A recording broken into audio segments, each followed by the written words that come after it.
televisão forma cidadãos, ela ajuda as pessoas a compreender que numa coletividade todos têm direitos e também deveres. Ela nos ensina, enfim, a viver em sociedade?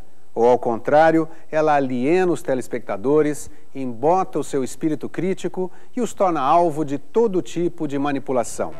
No programa de hoje, vamos debater a TV e a cidadania. Mais uma vez, reunimos um time de primeira, com artistas, diretores e analistas da televisão brasileira.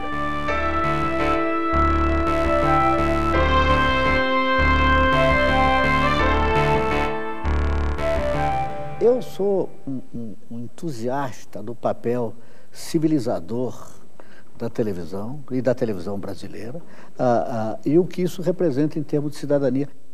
A verdade é que essa massa crescente descobriu a televisão, ficou deslumbrada e agora ela está começando a ficar crítica, mais crítica. Eu sou novinho em televisão ainda, tem que aprender muita coisa. Eu não era nem para estar dando essa entrevista para você. Eu acho que eu nem mereço essa sua entrevista. Imagina. Porque eu acho que tem muita gente muito mais importante para estar aqui. Nos programas anteriores, muita gente importante da televisão brasileira passou pelos nossos estúdios. Algumas opiniões desses convidados voltam no programa de hoje.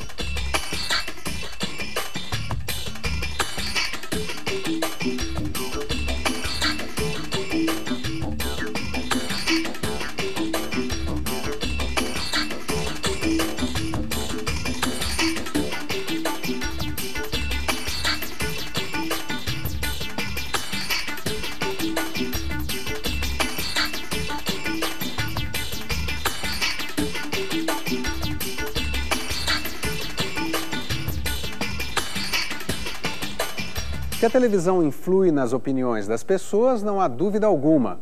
Não é por outra razão que hoje em dia as campanhas eleitorais acontecem muito mais na telinha do que nas ruas. Mas será que o público acredita em tudo que vê ou escuta na TV? É o que vamos saber em instantes. Aqui, a palavra está aberta também para os telespectadores.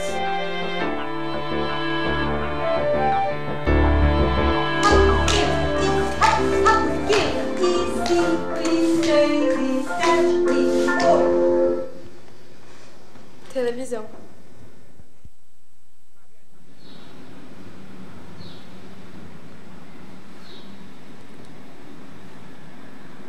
Tô subindo. Televisão.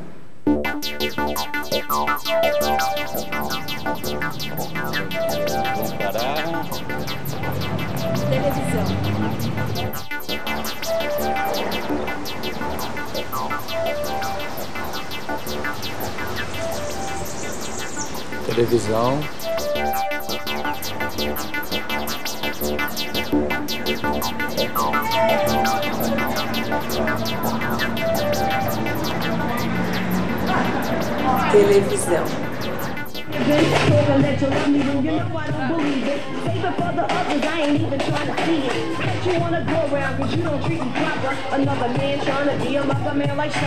Televisão. Televisão. E uma mesa de telespectadores, são 6 telespectadores que debatem a televisão, também os mesmos assuntos. E a edição mistura tudo, é o nosso vida real. E descobrir juntos, né? Esse é o gostoso, né? Certo. Quanto mais... Se eu pensar diferente dele, eu posso falar. Deve, né? Por favor. Gente, o nosso tema aqui hoje é televisão e cidadania. Eu queria começar perguntando a vocês se a televisão conscientiza as pessoas? Eu acho que não. Eu acho que não. Acho que ela é alienante. É mesmo? A tônica da televisão é a telenovela. E a telenovela, você se abstrai do mundo. Hoje em dia eu acho que tem muito ponto de vista daquele núcleo jornalístico, sabe? Eles não passam só as informações para você tomar sua decisão. Eu acho que tem muito do ponto de vista deles, então... Ela é toda desconectada da notícia, né? Então eu acho que a gente não dá para perceber a sequência, o motivo. Eles dizem o que está acontecendo naquele momento e ele é um periscópio. Ele é um periscópio, uma visão única do problema, não ampliam. Cada diretor, né, de redação, ele dá um foco daquela redação de acordo que chega com ele também, para ele. Né? Como tudo é rápido hoje em dia, de repente. A força da televisão, ela pode, sim, conscientizar, e acho que ela conscientiza quando ela quer, sim. Eu acho que se precisa passar uma informação, seja para as eleições funcionarem, para todo mundo aprender a mexer na urna eletrônica, ela sabe fazer direitinho. Aqueles quadrinhos que passou aí, que passavam em todas as televisões, como é que faz para votar, que tinha uma família Bandeira. Exatamente. Família Bandeira. Eu via na rua o cara falando, não, eu vou votar em cara honesto agora. Agora eu vou votar em gente honesta, porque ele via falar na televisão. Então a televisão é importante para isso. Eu acho que na parte política ela funciona, a forma de ver ela funciona, eu acho que ela forma o cidadão. Ela forma o cidadão, não adianta. Ela assusta, ela participa. Você entra numa casa hoje que não tem a televisão, parece que aquela casa não é a mesma. Tem que ter a televisão. Você não consegue entrar na sua casa se a televisão não estiver ligada. Sem dúvida. Agora, como é que você coloca o teu programa dentro desse contexto? Quer dizer, como é que você pensa o cidadão que está assistindo lá? Você se preocupa de alguma forma em transmitir informações, orientar essa pessoa que está lá? Eu acho que ninguém consegue ajudar se ele não explicar, se ele não tiver, não for didático. Se você pegar um jornal, vou citar exemplos de jornal, se você não começar, era bom que todo mundo lesse bastante, mas se você não começar, o cidadão que tem pouca instrução, tem pouca escola, se ele não começar a ler o jornal Notícias Populares, ele nunca vai ler o Estadão. Porque o Estadão é um jornal para quem gosta de ler jornal, a reportagem dele é desse tamanho, assim. Agora, o Notícia Popular é para o cara que quer saber notícias populares. Então ele começa a ler Notícias Populares, depois ele passa para o Diário Popular, depois ele passa vai passando, depois eu falo São Paulo Estadão, Jornal do Brasil, e assim vai. Assim é a televisão. Se ele não assistiu o meu programa, ele não sabe o que é a CPI dos precatórios, porque o Jornal Nacional fala de precatório, mas o cara que está assistindo lá não sabe o que é precatório. O que é precatório? Ninguém sabe. Fica lá meu pai vendo lá, né? Esse precatório é bom, hein? Mas que bom. O que é precatório? Ninguém sabe. Então tem que explicar. Eu acho que a televisão tem que ser, inclusive, mais popular, para que ela seja mais didática. Porque não adianta querer fazer uma televisão para quem tem faculdade, se o filho do pobre para estudar faculdade não tem condição. É difícil, inclusive, você falar no telejornalismo de um modo geral. Há vários tipos de telejornalismo no Brasil. Então, se você olhar, grosso modo, os telejornais, a maioria deles do horário nobre, você vai sentir falta de reflexão. Mais descrição e menos reflexão. Então você diz assim, olha, você vai ter hoje 5 milhões de pessoas, 30 milhões de pessoas, 50 milhões de pessoas que vão num determinado horário ver o telejornal do dia, que eles escolheram. A emissora A, a emissora B, a emissora C, que tem de 20 minutos a no máximo 30 minutos de matéria. Por exemplo, o jornal tem 20 minutos líquidos. Então você que está lá atrás, que você, por exemplo, diretor de uma emissora que tem toda essa responsabilidade, ele está metido numa encrenca que ele não sabe o tamanho, porque como é que eu vou atender aquela demanda? E aquela demanda, exatamente como é no jornal, ela é multifacetada. O jornalismo opera ou deve operar sob uma ética muito clara, não é? Ele tem uma técnica também clara, não é? A responsabilidade do jornalista, como o Mauro já sugeriu aqui, é uma responsabilidade muito ampla, que vai muito além da responsabilidade para com a empresa onde ele trabalha, chega até o público dele, a grande responsabilidade do jornalista é com o público, não é? Então é muito difícil comparar esta oferta de informação técnica por parte do telejornalismo, de um telejornal, com a oferta de informação que vai embalada em outros programas. Porque é tudo informação, naturalmente. Informações veiculadas em alguns capítulos de telenovelas, por exemplo, são informações que não têm absolutamente nada a ver com a responsabilidade jornalística do trato com a notícia, pelo amor de Deus. Né? E é informação, e forma também, ou deforma, não sei, mas é informação. Você acha que você mudou a percepção que os brasileiros têm do movimento Sem Terra com a novela? As pessoas, o Sem Terra, ficaram mais simpáticos aos brasileiros depois da sua novela? Isso foi dito... Isso foi dito em artigo escrito no Estado de São Paulo, que eu humanizei a figura do Sem Terra. O presidente da República, nesse último livro dele, lá disse também que a novela ensinou ao brasileiro o que é reforma agrária e o que é Sem Terra. E fui muito criticado por isso e elogiado também. mas muito criticado, porque muita gente dizia que eu estava querendo botar fogo no sertão, quando eu estava fazendo exatamente o contrário, dizendo que o problema da terra não era um problema ideológico, era um problema técnico, né? É assim que tinha que ser resolvido. Mas ocorreu que foi tão forte essa questão do sem terra, que eu estive em Portugal fazendo 2 palestras lá com o Luiz Fernando Carvalho, nós somos juntos, e eu fiz lá uma coletiva de imprensa e ninguém me perguntou nessa coletiva, ninguém, nem aquelas meninas que estão começando no jornalismo, lá também tem, não é? Tem em todo lugar. Não, ninguém perguntou se a Luana ia casar com o Beltrano, se o Beltrano ia casar com o Ciclano. Eles queriam saber o fim do sem terra.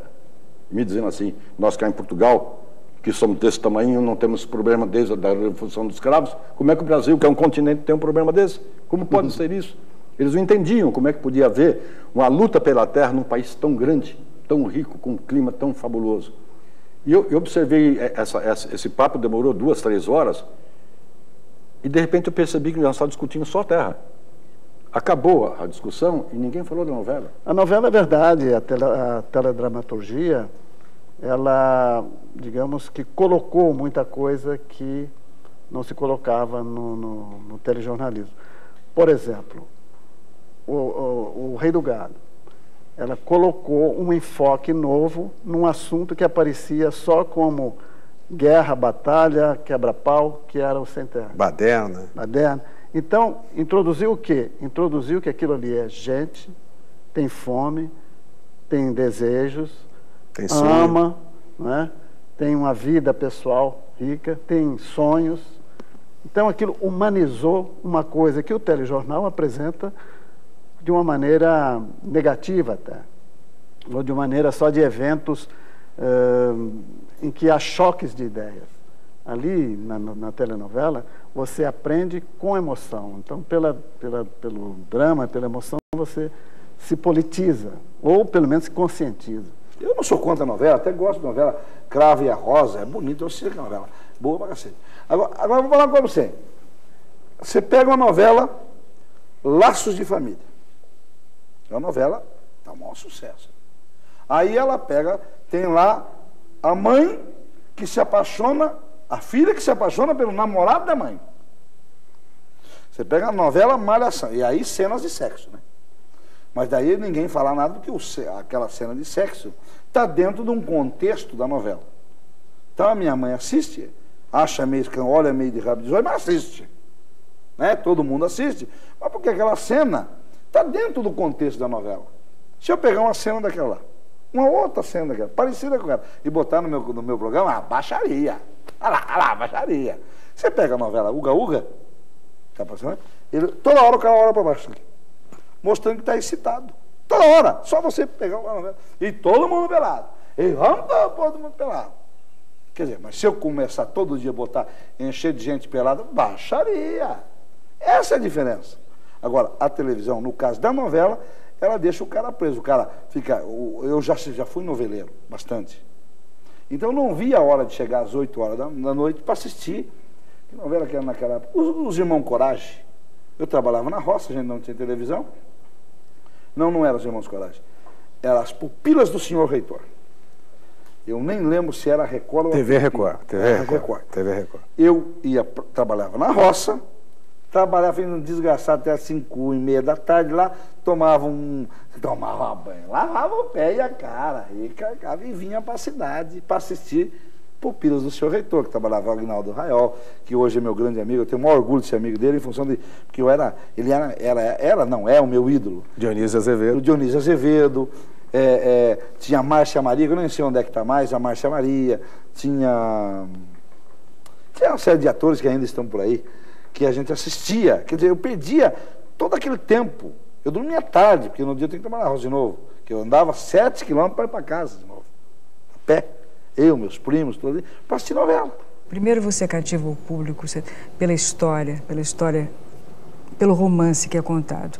E quando você tem o público seduzido, um público fiel àquele produto, então você pode começar a ampliar o leque, você pode começar a passar informações. Eu tenho uma preocupação absolutamente... Para mim é uma coisa, cada trabalho eu me preocupo realmente em passar conhecimento, em passar informação, em passar consciência consciência, não sei se... Talvez porque eu pertenço àquela geração que leu muito Brecht, né?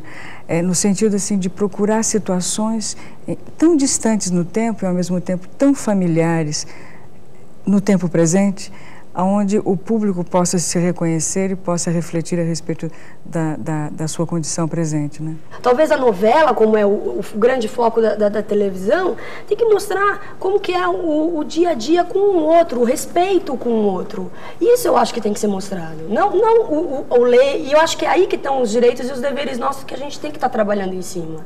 Mas, Mariana, você não acha que só mostrar o que é bom também não é a parte ruim? Você só mostrar, por exemplo, a novela, só mostrar a mesa farta, tudo, a pessoa que está lá no Mato Grosso, lá numa cidadezinha pequena, ele está assistindo, ele não sabe nem o que é aquilo. Estou indo além um pouco disso. Eu estou falando de ser humano, de contato, de vivência, de relação, entendeu? Uma coisa mais dia a dia mesmo, sabe? Você vai tomar o seu ônibus, saber que você tem que deixar, senta mulher, senta, sabe? São coisas do dia a dia que você não vê, sabe? Você toma o ônibus, você não vê isso, você não vê um respeito com você. Então, para que você vai respeitar os outros? Você vai ser o trouxa na história? Mas alguns temas que estão bem próximos de acontecer, não se coloca na televisão para uma discussão, para um conhecimento. Os nossos alimentos estão sendo modificados, talvez o nosso tipo de vida com essas clonagens humanas. As coisas estão acontecendo numa velocidade muito grande e a televisão não está mostrando isso para as pessoas. Você ensinou um monte de coisa. Eu acho que principalmente os jornais. Olha, o Jornal Nacional tem feito o SBT Notícias, que também está passando, a própria Record, o Boris Casoy, a Cultura, todo mundo ensina quando ela denuncia. Denunciou, ela ensinou você. Eu acho que a televisão serve para isso. Informa. Só acho que os jornais, eu acho que a TV Cultura, eu acho que o SBT, eu acho que a Globo, a Bandeirantes, a Record, os jornais tinham que ser mais populares.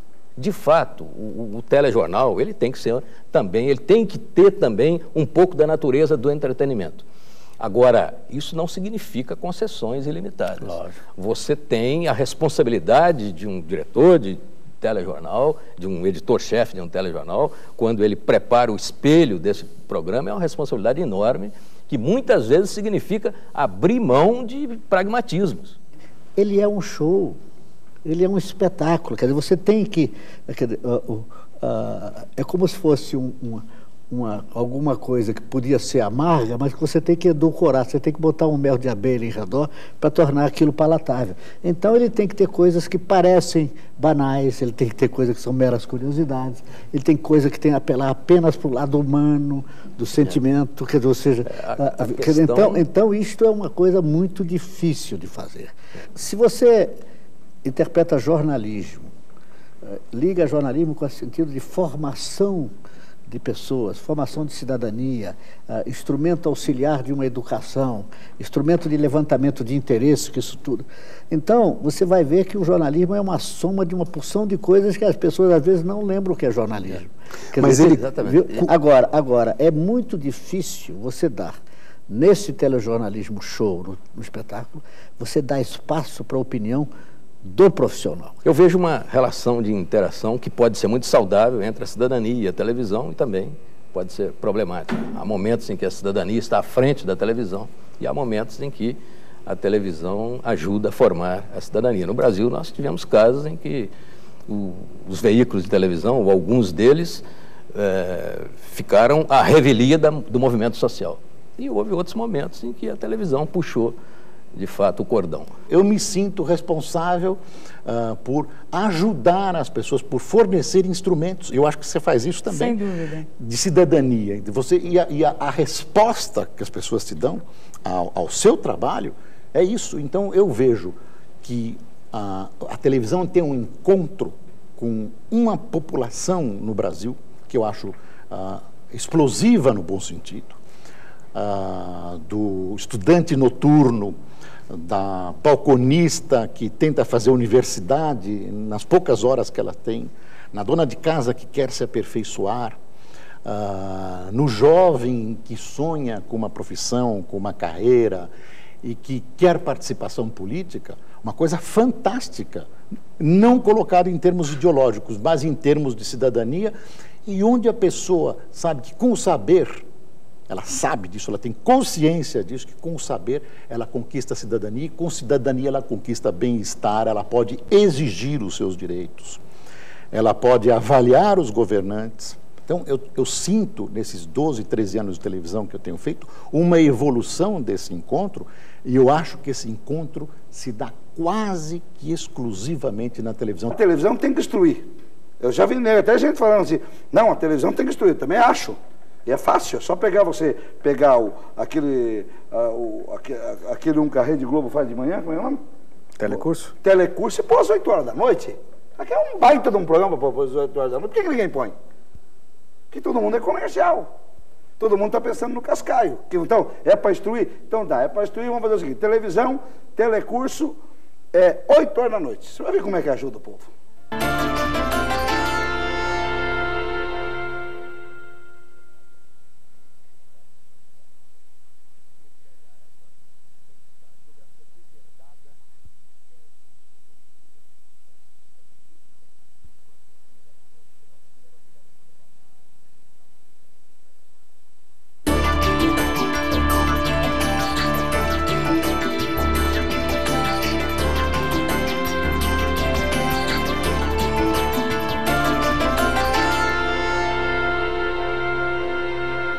A televisão se presta de uma forma eficaz a transmitir essa noção de direitos e de deveres para as pessoas? Porque eles já sabiam de todos os problemas do Collor antes dele entrar. Eu no momento contava. nenhum eles divulgaram. Mas aí quando houve uma briga entre grupos, e esse grupo fez um levante para que o outro. Aí a televisão serviu. Eles deveriam ter avisado antes todos os problemas do Collor, e eles não fizeram isso. Nesse momento do Collor, foi muito importante a participação da televisão, que eu acho que ouviu a voz do povo. Os estudantes voltaram novamente, que até então era uma voz calada também, né? Sei o quê, do impeachment. Mas, sabe, quando eu saí de casa, eu esperava ir lá ver uma passeata, um protesto. Quando eu cheguei na Paulista, na verdade, era uma grande festa. Todo mundo estava, sabe, estava mais afim de estar ali por ser uma festa do que protestar. Ninguém fala mais nada. Os caras pintados sumiram. Mas sabe também por quê? Foi a televisão que fez os caras pintados. Você pode reparar. Acabou. Se a televisão voltar amanhã, seja com qualquer presidente da República, qualquer governador, eles voltam. É só a televisão mostrar. Você não vai conseguir só de ver um programa eleitoral. Você vai ter que, sei lá, ir atrás de artigo de jornal e falar com as pessoas que já conhecem da história do candidato, porque a TV não vai te dar essa base para você formar uma opinião concreta.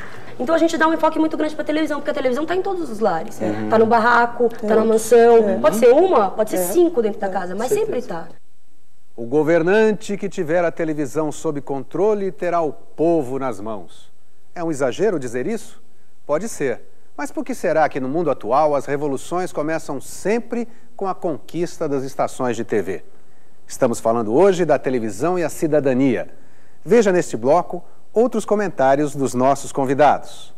Qual é o papel que você acha que o regime militar teve em relação com a televisão brasileira? É um papel de atrasar a evolução da televisão brasileira, por um lado, uma censura pesada, dura em cima do jornalismo. O Armando Nogueira, que eu citaria entre aqueles profissionais que você me perguntou agora há pouco, sofreu muito na mão da ditadura, e todos os diretores e todos os autores sofreram demais. Por outro lado, sempre é assim, é para a música, é para a televisão, é para a criação em geral, um desafio superar a censura. Então foi estimulante criar coisas e ludibriar a censura. Foi um processo fascinante, porque formalmente nós continuamos aprendendo e evoluindo. E do ponto de vista de conteúdo, nós fomos nos especializando em criar artifícios para poder vencer aqueles momentos que foram muito difíceis. Você pessoalmente enfrentou algum episódio de... Vários episódios, difíceis episódios, porque o jornalismo naquele momento sempre esteve editorialmente subordinado ao Dr. Roberto, mas nós éramos os executores desse processo. Então, nós tivemos dificuldades imensas na cobertura Direta Já, nós tivemos dificuldades imensas no começo, porque uma vez a Alice Maria foi chamada a depor, e havia uma informação de que ela não sairia desse depoimento, que ela seria presa. Nós tivemos, eu e o Armando Nogueira fomos acompanhar a Alice Maria, quase acabamos presos. A Alice Maria não ficou, nós também não ficamos. No entretenimento, nós tivemos o caso do Roque Santeiro, onde nós tivemos 30 capítulos prontos, mais 40 que estavam entregues na censura em texto, e nós tivemos esses capítulos censurados no dia da exibição, sem nenhum sinal prévio de que isso ia acontecer, e naquele momento eu senti que eu tinha jogado o dinheiro da empresa fora, porque eu tinha feito aquela aventura de fazer uma obra que eu considerava perigosa para a censura, porque era baseada num livro, O Berço do Herói, que já havia sido censurado do Dias Gomes, embora o Roque Santeiro nada tivesse a ver com o regime militar e não tivesse críticas a nenhum ao processo, mas a ligação com o livro seria inevitável. Eu me considerei uma pessoa responsável por ter jogado o dinheiro da empresa no lixo, e eu tive que ir para uma clínica porque eu tive uma crise de hipertensão que demorou um tempinho para ser controlada. Não é mesmo? Passamos coisas engraçadas, noites cortando a palavra coroné do Bem Amado, porque não se podia, o coroné do interior. Claro. Mas eles achavam que era uma citação grave indireta, afronta à hierarquia militar. Uma citação indireta, que o Dias Gomes havia arranjado mais um dos seus artifícios para enganar a ditadura e mandou cortar. Num capítulo, uma vez eu consegui, num capítulo de 30 minutos, eu tive que tirar mais de 30 vezes, uma vez por minuto alguém falava, com o coronel, não sei o que, tivemos que editar esse troço, picar o capítulozinho, ainda bem que eletronicamente, mas tivemos que editar o coronel. Você acha que as televisões são isentas politicamente, particularmente nas conjunturas eleitorais? Há isenção suficiente? A gente luta pelo molde democrático. Eu não sei se por ela ter nascido e sofrido ao longo da Revolução. A Bandeirantes não foi a empresa escolhida pela Revolução. A Revolução escolheu em diversos setores diversas empresas. Em aviação ela escolheu uma empresa, em mineração ela escolheu outra empresa, em comunicação ela escolheu uma outra empresa. Não fomos nós os escolhidos, exatamente pela liberdade editorial que a Bandeirantes sempre teve.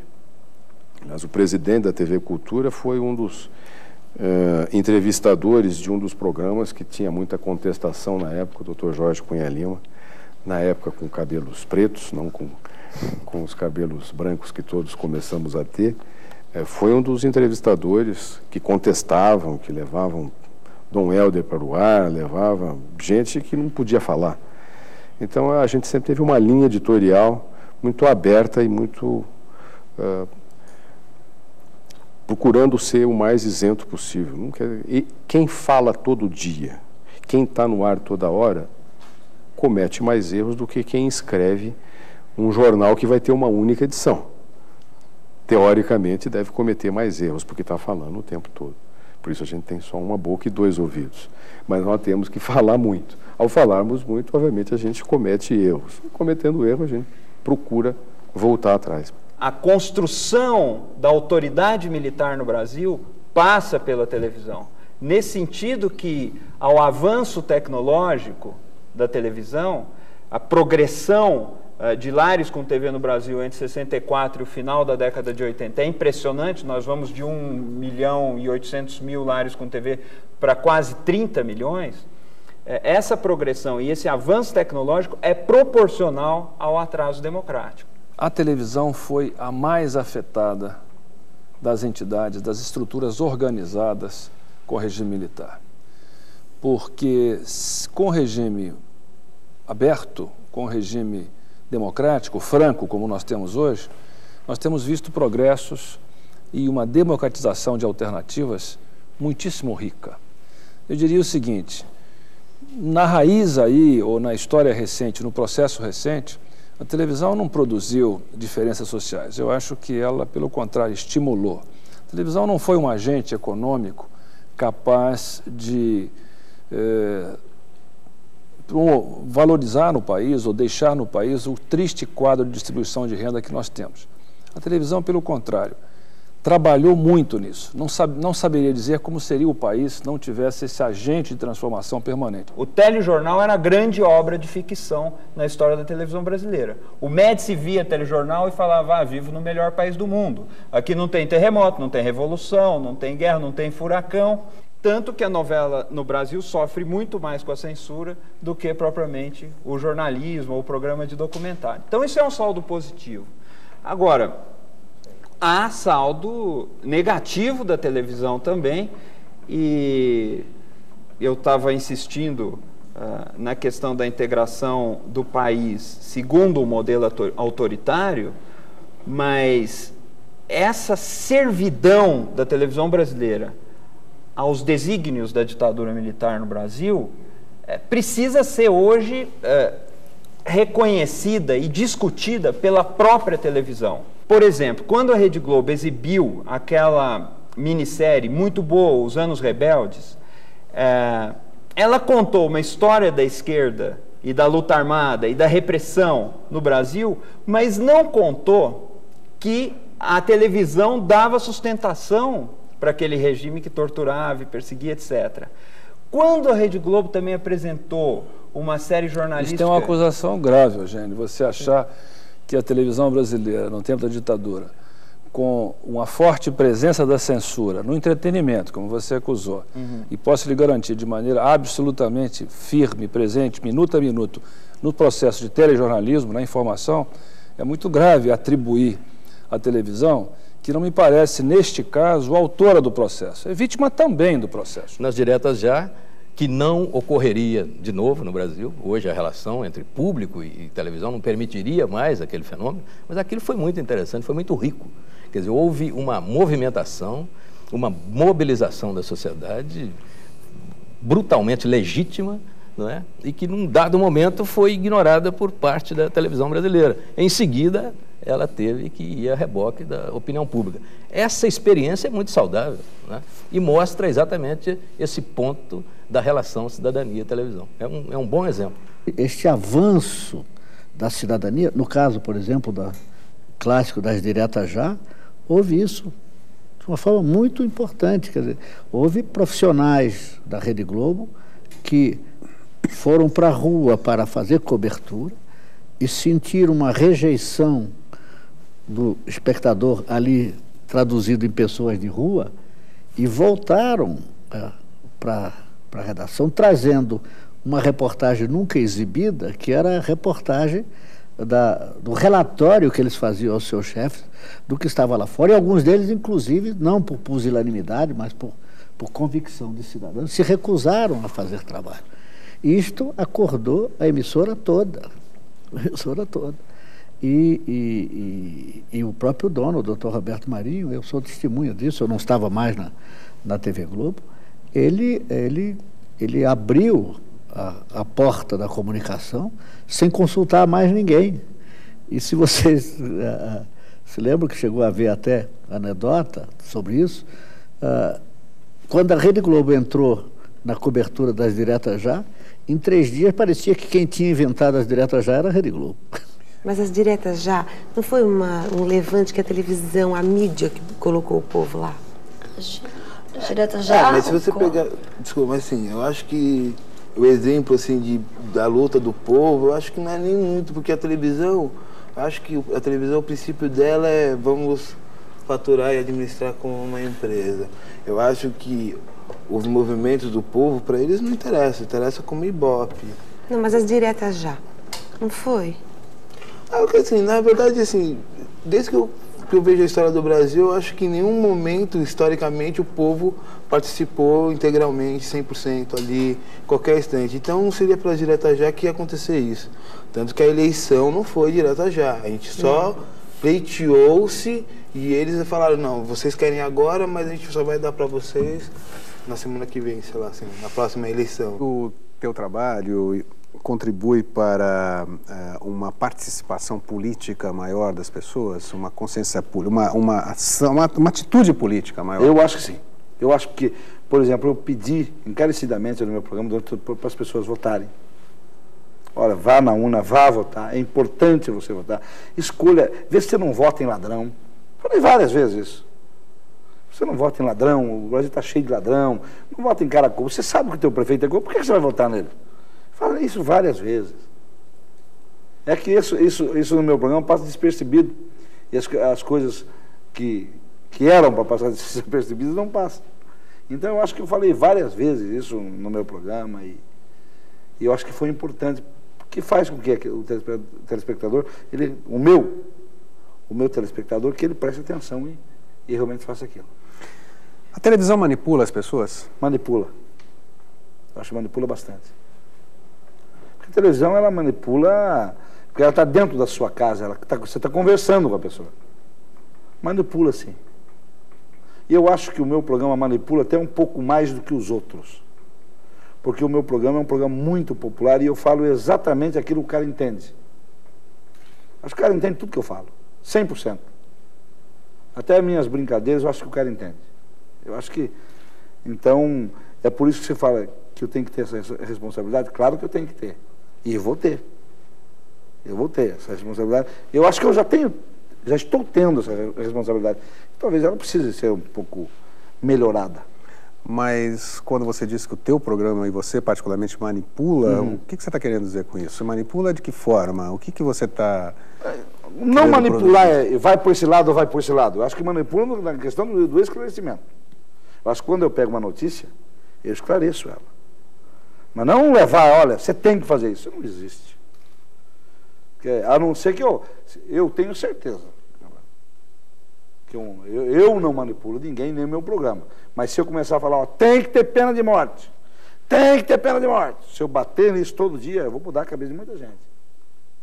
Então eu acho que nesse sentido manipula, se eu quiser. Eu não fiz como fez aí uma televisão que pegou um candidato, como a Rede Globo fez quando foi o Collor e o Lula, que ela pegou a parte boa do Collor e a parte ruim do Lula e reprisou no outro dia. Isso daí que é covardia. Eu não vi vocês criticarem isso. Como não? Tinha a Globo... Eu não lembro. A Globo faz 11 anos que apanha por causa disso, Radinho. Pelo amor de Deus. Isso eu não faço. Todo o Brasil critica a Globo há 11 anos por causa critica disso. mais ver.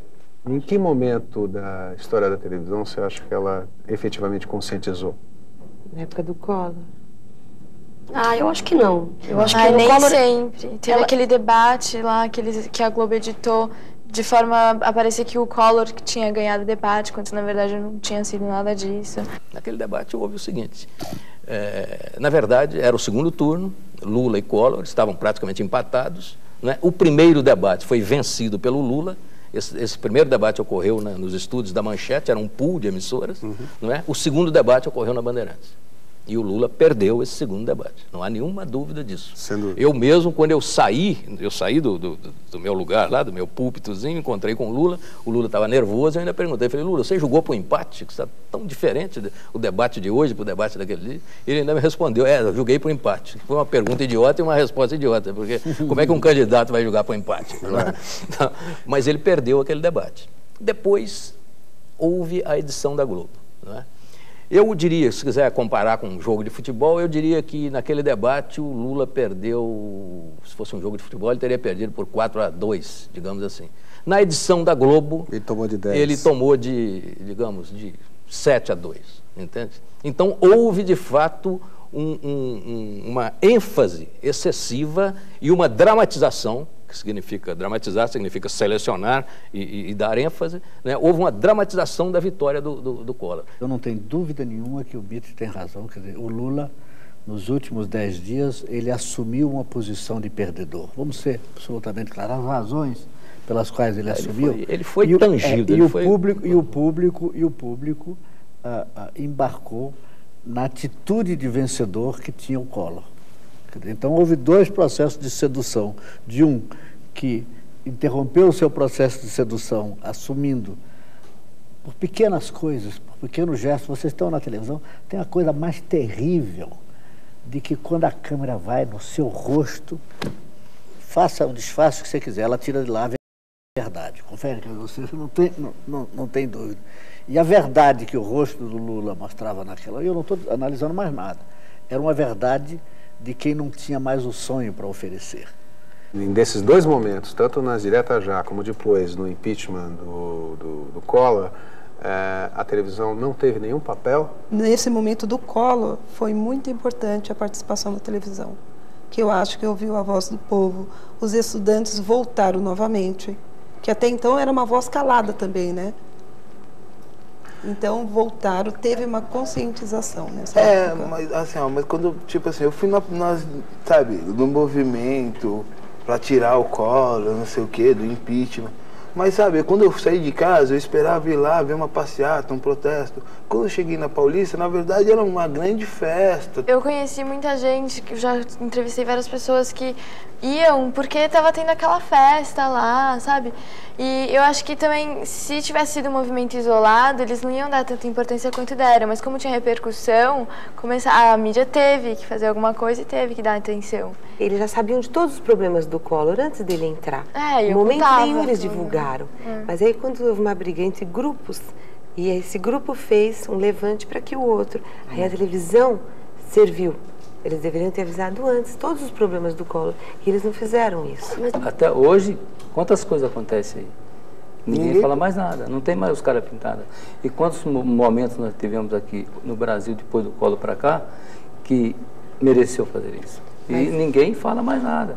Os caras pintados sumiram. Mas sabe também por quê? Foi a televisão que fez os caras pintados. Você pode reparar, acabou.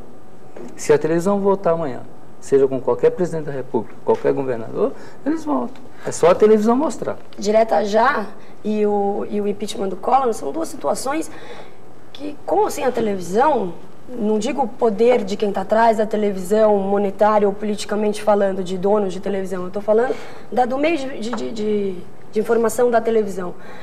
A Direta Já era inevitável o acontecimento daquilo. O próprio sistema político já não estava mais aguentando. Então, era uma situação que tinha que acontecer, não dava mais. Então, chegou a um limite. E não foi a televisão que colocou isso na cabeça das pessoas, ou a televisão que informou, mesmo porque a informação naquele período era escassa. Ninguém podia debater, ninguém podia discutir, ninguém nada. Então, não foi a televisão que trouxe, a televisão retratou, talvez tenha dado ampliou nacionalmente o movimento, trouxe conhecimentos a várias gerações, a várias regiões do país, até internacional, mas não foi a causadora. Ela talvez só refletiu.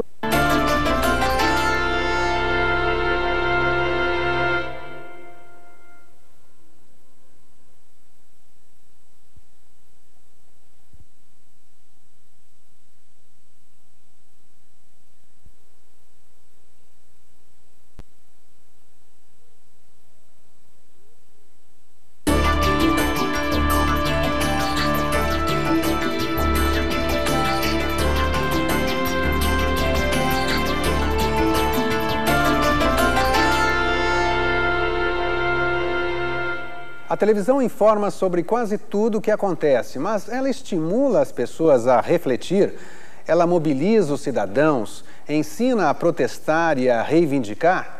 O nosso programa discute hoje a TV e a cidadania. Veja agora o último bloco de opiniões dos nossos entrevistados. Televisão e as eleições, qual é o papel que vocês veem que ela tem? Ela tem um papel positivo? Ela ajuda o processo político, democrático? Eu acho que a televisão ajuda e atrapalha ao mesmo tempo.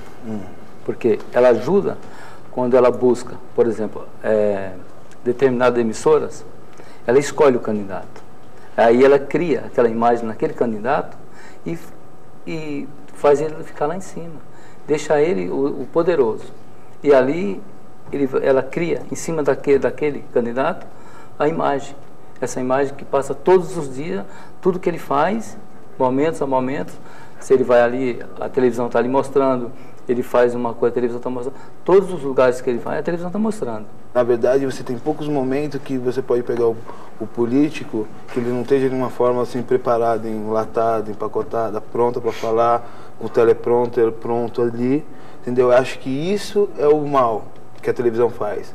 É oferecer esse espaço para eles fazerem propaganda. Não dá para escolher nas eleições, através dos programas, debates, porque eles não têm a preocupação de mostrar o programa deles.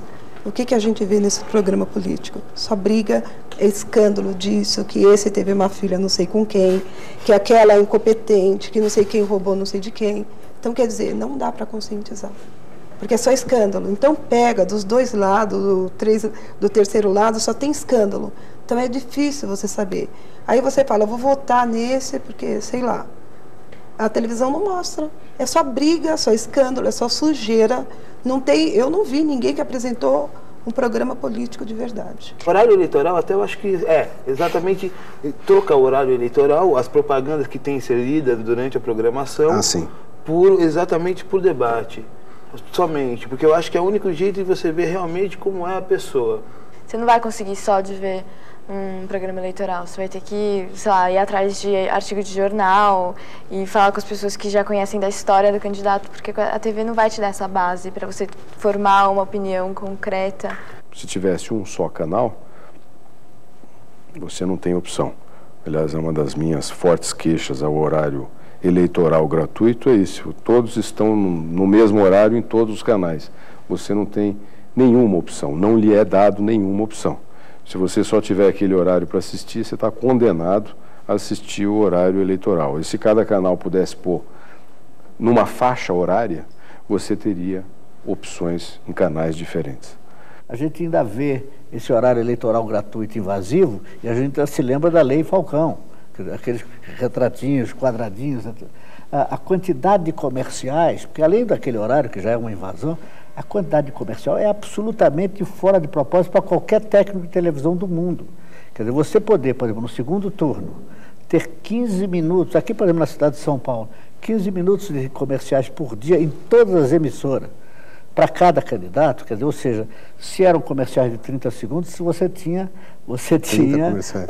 30 comerciais distribuídos pelo horário todo, da dona Marta Suplicy, e 30 comerciais do Dr. Paulo Maluf, o que era uma coisa absolutamente enlouquecida. A nossa agência de propaganda tem clientes que usam muito televisão, como, por exemplo, o Carrefour ou o Bradesco. Na história do Carrefour e do Bradesco, que são conhecidos como grandes anunciantes, eu nunca soube de um único dia que uma emissora em todos os seus horários tivesse mais de 10 comerciais. Você acha que o horário político não é uma ditadura? É uma ditadura. Por quê? Porque te obriga, todos os canais, você assina aquele mesmo horário. Por que não é democrático? Eu, por exemplo, gosto de política, eu vou assistir no canal 2. Está passando no 5, está passando no 4, no 7, seja onde for. Então eu vou escolher. A televisão, o único momento que ela tem de dar essa informação é essa. Então, às vezes, você obriga, pelo menos para a pessoa saber como funciona, o que está acontecendo. Então, é um momento que eu acho que a televisão tem que parar para poder dar um mínimo. Ou pelo menos para saber dos escândalos, da fofocalha, da vida, quem traiu quem dos candidatos. Eu ouvi uma reportagem na Rede Globo de televisão, aliás, fantástica, do Jornal Nacional, muito boa, mostrando uma lei de 94 que o deficiente tem o direito de, quando ele quiser viajar para outro estado, ele pode ir de graça. Tá? É uma lei de 1994, só que as empresas de ônibus não cumprem a lei. O cara chega lá, se não tiver dinheiro, ele não viaja. O Jornal Nacional fez uma reportagem a respeito disso. Boa reportagem. E a reportagem passou. Nós pegamos nosso repórter, falamos, vamos lá, vamos fazer a mesma reportagem e vamos ficar batendo nisso 10, 15 dias. Tem que bater, porque não é só mostrar a reportagem e denunciar. No Brasil, além de denunciar, a gente tem que ficar cobrando, porque senão a coisa não sai. Eu acho que a televisão é um instrumento de maior poder nesse país. A televisão é mais forte de qualquer outro tipo. É mais forte que o governo, inclusive. No Brasil é. E não é só no Brasil, no mundo é. Você não acha que um animador, com a tua popularidade, tem uma responsabilidade social muito grande, maior do que aqueles que têm eventualmente pouca audiência ou nem estão nesse negócio, que você tem que cuidar ser muito zeloso com com esse instrumento que você tem na mão? Eu estou aprendendo. Eu não vi ninguém, até hoje a imprensa do Brasil, ninguém pegou o meu programa, estudou o meu programa inteirinho, falou, tem essa parte boa, essa parte ruim, a parte ruim, aqui a imprensa faz, tem essa parte ruim, essa parte pior, parte ruim, parte pior, parte ruim, parte pior. Teve que ver um jornal internacional, o Washington Post, fez uma reportagem e retratou o meu programa. É verdade, isso aconteceu. Saiu um jornal de fora, vir aqui retratar o meu programa, porque os jornais aqui fizeram questão Sempre a questão é quando tem alguma coisa ruim pro meu lado. Eu só saio na imprensa quando tem coisa ruim. Por exemplo, me criticaram muito aquele negócio da tortura da criança. Sem dúvida. Todo mundo desceu o pau. E você acha que, ao exibir essas imagens, você leva o que? O poder público a agir? Eu acho que eu levo a discussão. A discussão da tortura, porque se você não discutir, você não consegue se mexer. Eu já vi atitudes bonitas, tá? Claro, eu acho que ninguém pode ser torturado. Eu sou contra a tortura. O cara pode ser o maior bandido do mundo, não tem que torturar ninguém. Eu sou contra a tortura, sempre fui contra a tortura. Tenho medo de um dia ter uma ditadura de volta no Brasil por causa da tortura. Eu acho que eu sou o primeiro a levar uns pés do ouvido. E eu não vou gostar. O governo está baixando agora reativando, agora com a portaria 796, uma portaria que era do começo da década e que estabelecia os horários, a classificação por horário. O que você acha disso? Eu acho válido. Não sou contra, não. Eu acho válido. Acho que não dá para apresentar certas coisas em determinados horários. Eu acho que tem criança assistindo, uma série de coisas. Eu acho que é válido. Não sou contra, não. Entende? Vai falando assim, tá dando Ibope, vamos assistir, todo mundo tá falando. Por isso que é importante a participação da televisão, porque tem que filtrar. Tem que filtrar. Aí vai ser censura. Filtra a censura? Mas não é. Eu não acho que é censura. Você é a favor da censura? Não, eu não sou a favor da censura, de jeito nenhum. Eu acho que isso é um controle de qualidade. Tem que ter uma boa qualidade para ir para o ar. Tem que ter qualidade. Mas nós não mudamos o nome? Controle de qualidade não é censura? Não, claro que não. Então como, Laura? Não. Por exemplo, eu vou comprar uma peça, vou comprar uma roupa, tá lá o controle de qualidade. Isso não é censura. É qualidade, nós estamos falando de qualidade. É um direito que você tem. É o direito então, que você tudo tem. Tem que existir, não é isso? Sabe o que eu estou entendendo? Tudo nós temos que colocar ali, não é isso? Exatamente. Tudo. Então, quem é que tem que selecionar? O povo? E tudo que é bom. Então, tá bom. Então, é o status quo, não é? Controle de qualidade é tudo que é bom. Mas não está acontecendo isso? As coisas estão lá e as pessoas estão. Não é isso que está acontecendo? As pessoas estão absorvendo. Aí é aquele problema da educação. Você tem TV a cabo, aí você tem 40 canais que você pode escolher. Agora, a maioria da população não vai ter TV a cabo, na geral. Então, ele vai ter aquilo que vai ter em 12 canais. Mas sabe qual é? Que eu acho que para a mente de uma pessoa se desenvolver, você ter lá 12, 13 estações para você virar, eu acho que muito pouco. Em qualquer coisa que a televisão faça, qualquer horário, jornalismo, arte, ciência, cultura, entretenimento, show, musical, tem duas coisas que precisam estar presentes permanentemente. São fáceis de entender. Uma chama-se bom senso, outra chama-se bom gosto. Então, tem gente que acha que para chegar a um determinado resultado, a primeira coisa que tem que dar é o pontapé no bom senso e a rejeição ao bom gosto. Que só pega o lado sensacional, ruim, o lado negativo. E o mesmo público que num determinado momento parece apoiar isto e dá índices maravilhosos. É efêmero.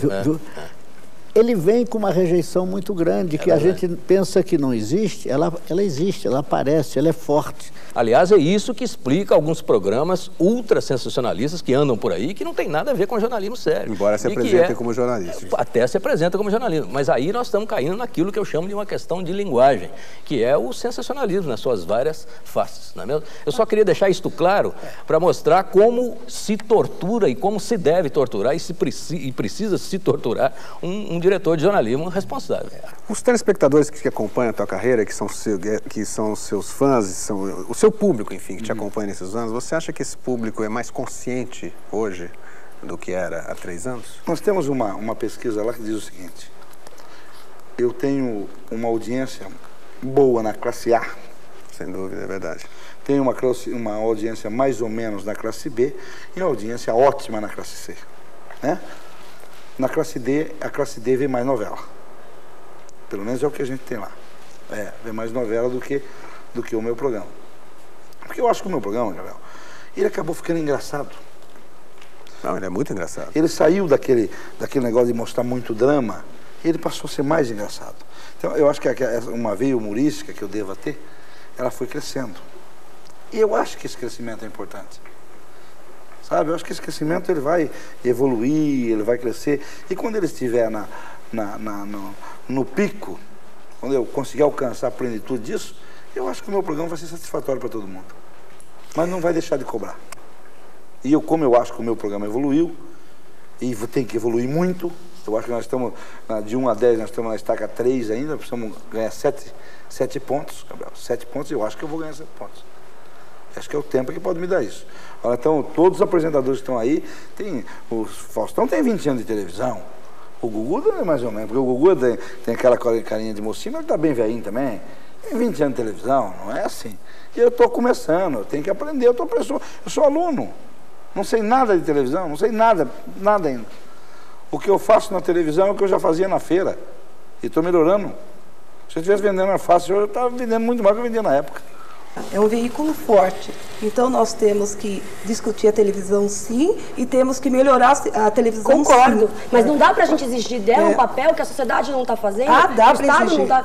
Eu acho que fica complicado. Não dá pra você pedir pra uma pessoa ignorante olhar a televisão com olhos críticos. Mas também tem que levar na hipótese que o cara pode ser ignorante e não ter acesso à cultura, mas ele pode ter uma sabedoria, um poder de assimilação aí, muito maior. Aí você está desvirtuando o que você chama de uma pessoa burra, inteligente, de uma pessoa informada. Existem pessoas que não têm informação nenhuma, mas ela tem um QI, ela tem uma inteligência, ela sabe raciocinar. Só que é difícil você, pela primeira vez, você mostra a televisão para uma pessoa e na televisão você fala, olha, loira é bonita, morena é feia. Então, a pessoa vai ter aquilo como informação, vai ter aquilo como sabedoria. Sim, mas você acha que a maioria... Porque ela não teve outro parâmetro, a palavra que ela usou foi perfeita, ela não tem parâmetro, ela não tem condições de falar, pô, mas eu li naquele livro... Você não pode exigir da televisão que ela seja um livro. Mas, Mitre. Agora, é claro que você tem que guardar os limites e tem que buscar operar sobre a utilidade social do veículo. Quem dá concessão para a televisão não é o governo?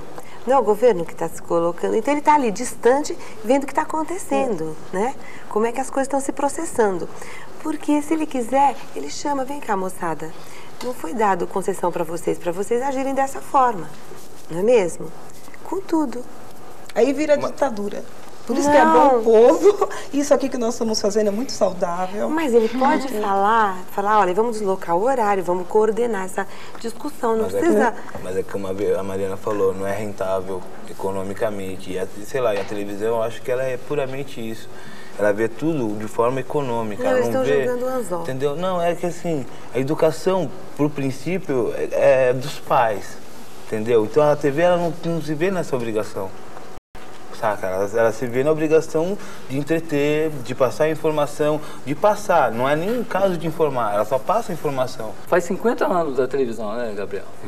E agora que nós estamos tendo essa oportunidade. Levamos 50 anos para ter essa oportunidade que nós estamos tendo agora, né?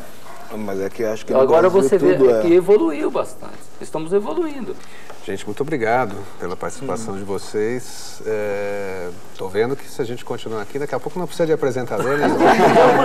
Vocês já estão afiadíssimos. Muito obrigado, quer dizer, a ideia é exatamente essa, que os telespectadores discutam televisão. A gente começou aqui, quem sabe a gente não leve mais 50 anos para que isso volte a acontecer, né, Bíblia? Obrigado a vocês. Ótimo. Obrigada. Eu queria dizer que eu me senti muito à vontade de poder estar aqui. A televisão, cultura, a Rede Cultura é uma rede aberta, democrática, livre, e é um espaço que eu me sinto à vontade. Eu não me sentiria à vontade para falar na Bandeirantes. E aqui, com você, Gabriel, e com vocês da cultura, eu me senti e me sinto muito à vontade. Obrigado. Obrigado a vocês.